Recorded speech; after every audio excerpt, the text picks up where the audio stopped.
بسم اللہ الرحمن الرحیم۔ ایک حبشی غلام قیامت کے قریب پتھر پتھر کعبہ کا ڈھا کر الگ کرے گا۔ قرآن مجید قیامت کے قریب آسمان پر اٹھایا جائے گا۔ کعبہ کو گرانے والے ایک حبشی غلام ہوگا۔ قرآن مجید کو اٹھا کر لے جانے والا افسر ملائک جبرائیل علیہ السلام ہوں گے۔ کعبہ کی حفاظت ابابیل نے کی۔ قرآن کی حفاظت خود رب جلیل نے کی۔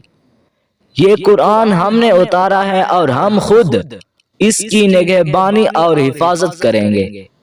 پس جو فرق ابابیل اور رب جلیل میں ہے، وہی فرق قرآن اور کعبہ خلیل میں ہے۔